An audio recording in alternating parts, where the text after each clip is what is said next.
Varicose వ్యాధితో బాధపడుతున్నారంట. తక్కువ ఖర్చుతో ట్రీట్మెంట్ కావాలి అనుకుంటే ఎవిస్ హాస్పిటల్ని సంప్రదించండి. వనజ గారు నమస్తే అండి. నమస్తే అండి జయ గారు.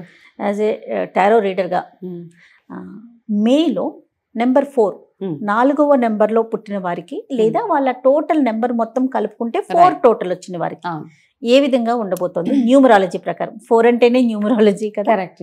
ఒకసారి చెప్పుకుందామండి. తప్పకుండా అండి. అయితే మే మంత్ 2025లో ఎవరైతే 4th డేట్లో, దాని తర్వాత 13th డేట్లో, 22nd అండ్ 31, ఓకే, ఈ 4 డేట్స్లో పుట్టిన వాళ్ళకి ఎట్లా ఉండబోతుంది అని చూద్దాం మేలో.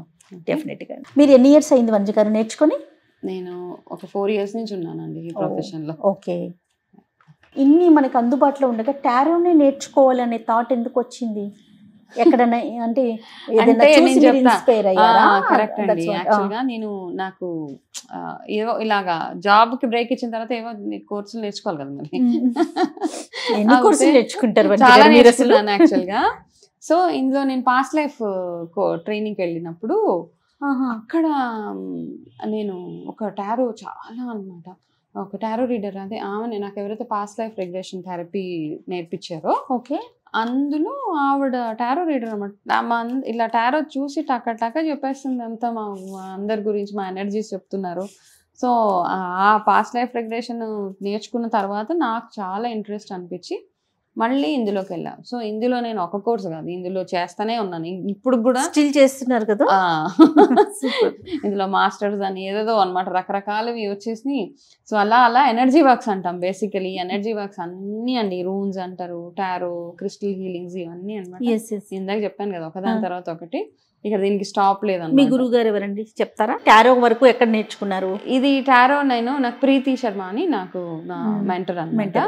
దాని తర్వాత అనిల్ గుప్తా గారు ఇంకొక ఆయన, దాని తర్వాత పారితోష్ అని ఇంకొక, చాలా మంది ఉన్నారు. అంటే ఒక్కొక్కటి ఒక్కొక్కరి దగ్గర అట్లా నేర్చుకుంటారా? ఇంకొక ఆవిడ రామోన్ అని ఇంకొక ఆవిడ.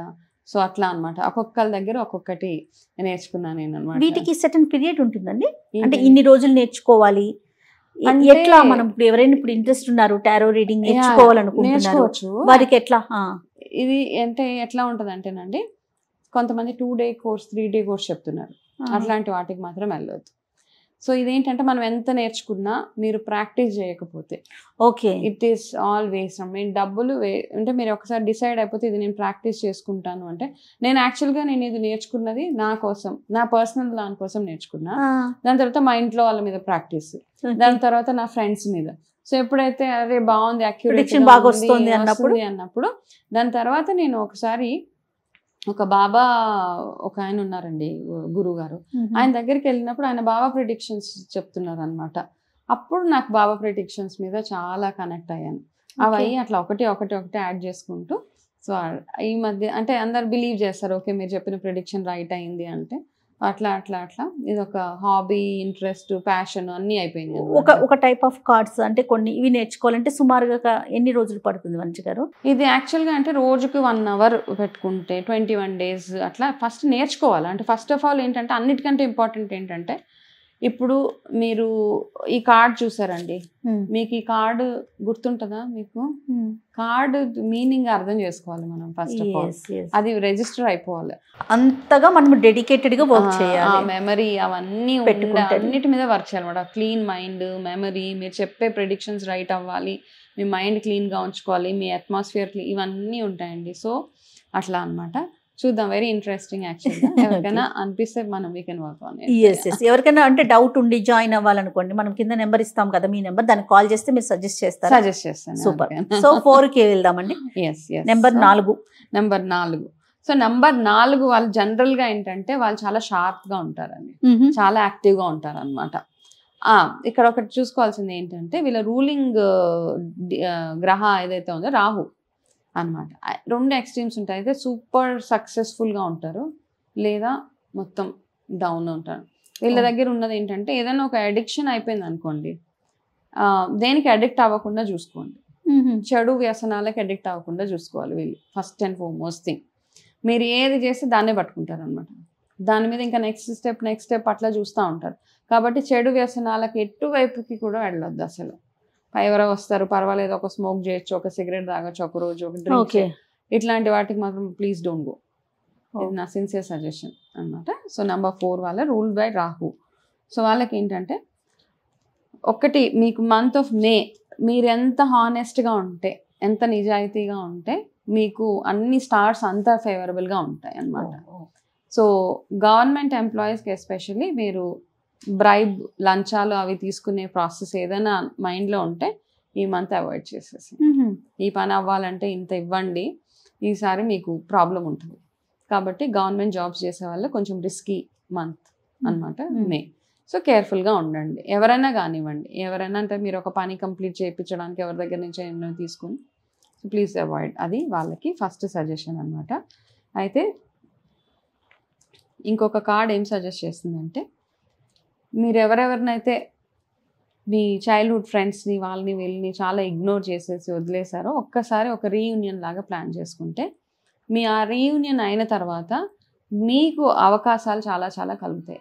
ఎవరైతే అవకాశాలు లేకుండా చాలామంది వెయిట్ చేస్తున్నారో, మాకు ఈ చిన్న వర్క్ అయితే బాగుండు, ఈ ఆపర్చునిటీ వస్తే బాగుందని చూసుకుంటూ ఉంటారు కదా, వాళ్ళందరూ ఒక రీయూనియన్ ప్లాన్ చేయండి. మీరు లెఫ్ట్ ఓవర్ ఫ్రెండ్స్ ఎవరెవరు ఎప్పుడెప్పుడు చిన్నప్పుడు 3rd క్లాస్లో బాగా క్లోజ్గా ఉంటారు, కానీ మీకు వాళ్ళు తెలుసు ఎక్కడ ఉంటున్నారో, కాకపోతే మీరు ఎఫర్ట్ వేయట్లేదు. ఒకసారి వెళ్ళి వాళ్ళని మీట్ అవుతే మీకు ఒక మంచి అవకాశం వాళ్ళ ద్వారా వచ్చే అవకాశం చాలా చాలా ఉందన్నమాట. ఇంకొక సజెషన్ మీకు ఏంటంటే, మీలో మీ దగ్గర ఉన్న పెద్దవాళ్ళ మీద కొంచెం ఫోకస్ అవసరం ఇప్పుడు. అంటే ఫర్ ఎగ్జాంపుల్ పేరెంట్స్ జాగ్రత్తగా చూసుకోమంటున్నారు. పేరెంట్స్ మీద, ఎందుకంటే తండ్రి ఎట్లా తిట్టినా చేసినా నో ప్రాబ్లం. ఎప్పుడైతే మీ మదర్ మిమ్మల్ని కర్స్ చేస్తుందో, అంటే చాలా బాధపడి ఇంకా ఏంటి వీళ్ళు ఇట్లా బిహేవ్ చేస్తున్నారు, అమ్మ మనసు ఎప్పుడైతే బాధపడుతుందో మీ ఎదుగుదల అక్కడికి స్టాప్ అయిపోతుంది అన్నమాట. సో నెంబర్ 4 వాళ్ళకి బేసికలీ అన్ని రిలేషన్షిప్స్ మీద వర్క్ చేయాల్సిన మంత్ ఇదండి. సో అన్ని కార్డ్స్ ఆల్మోస్ట్ ఒకటేలా ఉన్నాయి. సో మీ స్పాయిల్డ్ రిలేషన్స్ ఏవైతే ఉన్నాయో, మీ పేరెంట్స్ పట్ల దుడుసుగా ఉండడం, కోపంగా మాట్లాడడం, వాళ్ళని తిట్టడం, హ్యారెస్ చేయడం, మీరే కాకుండా మీ wife, husband, whoever it is, ఎవరు చేసినా మీరు అది కంట్రోల్లో ఉండవలసిన మంత్ ఈజ్ నెంబర్ 4 అనమాట. సో అది. సో మీకు favourable colour in the month of May green colour. మీరు ఎక్కువగా గ్రీన్ కలర్ని వాడితే, అండ్ మీరు ఏం చేస్తారంటే శనివారాలు కానీ రెగ్యులర్గా టెంపుల్కి, నవగ్రహాలు వెళ్ళడానికి ట్రై చేయండి. మీకు ఏమైనా ఇప్పుడు నేను చెప్పిన ఇష్యూస్ ఏమైనా ఉంటే కనుక రెగ్యులర్గా వెళ్ళండి. అండ్ ఇంకొకటి ఏంటంటే దుర్గాదేవి ఆరాధన ఎక్కువగా చేయండి. మీకు వీలు ఉంటే ఫ్రైడేస్, ఈ మేలో ఎన్ని ఫ్రైడేస్ అయితే వస్తాయో అన్ని ఫ్రైడేస్ ఫ్రైడే రాహు కాలంలో మీరు నిమ్మకాయ దీపం వెలిగించండి. ఇంట్లోనే చాలు, గుడికి వెళ్ళి వెలిగించాలి అట్లా ఏం కాదు, జస్ట్ ఒక నిమ్మకాయ దీపం వెలిగించండి. మీరు ఏం చేస్తారంటే ఒక నిమ్మ చెట్టును తెచ్చి పెంచుకోండి ఇంట్లో. మామూలుగా అపార్ట్మెంట్స్లో ఉన్నా కానీ నో ప్రాబ్లం, ఒక కుండి పెట్టుకొని రోజు నీళ్ళు పోస్తూ ఉండండి. శుక్రవారాలు వీలైతే మీరు కొంచెం బొట్టు, పసుపు, కుంకుమ అట్లా పెట్టేసి డివైన్ అంటే మనం ఎలాగైతే తులసి అవన్నిటిని ఎలాగ చూసుకుంటామో మీరు ఈ ఒక్క పని చేయండి. మీకు లైఫ్లో ఉన్న హర్డల్స్ ఏవైతే ఉంటాయో అవన్నీ తొలగిపోతాయి. హెల్త్ విషయానికి వచ్చేటప్పటికి బోన్స్ రిలేటెడ్ ప్రాబ్లమ్స్ ఏవైనా వచ్చే అవకాశాలు కొంచెంగా ఉన్నాయి. అట్లా ఉన్నప్పుడు కొంచెం రెస్ట్ అవసరం అనమాట. పర్వాలేదులే, కాలు నొప్పి వచ్చింది కదా నేను 6 ఫ్లోర్లు ఎక్కేస్తాను కాదు, జస్ట్ రెస్ట్ యువర్ సెల్ఫ్ అంతే. ఈ చిన్న చిన్న జాగ్రత్తలు తీసుకుంటే మే మంత్లో నేను చెప్పాను ఎలాగ నాట్ ఎ గ్రేట్ మంత్. మీరు చేసుకోవాల్సిన కరెక్షన్స్ చాలా చాలా ఉన్నాయి. మీరు సూపర్ యాక్టివ్, సూపర్ ఇంటెలిజెంట్ అన్నీ ఉన్నాయి, కానీ మీరు చేసుకోవాల్సిన చిన్న చిన్న కరెక్షన్స్ చేసుకుంటే రాబోయే నెలలు చాలా బ్యూటిఫుల్గా ఉంటాయి. రైట్ వంజ గారు, నమస్తే. నమస్తే అండి.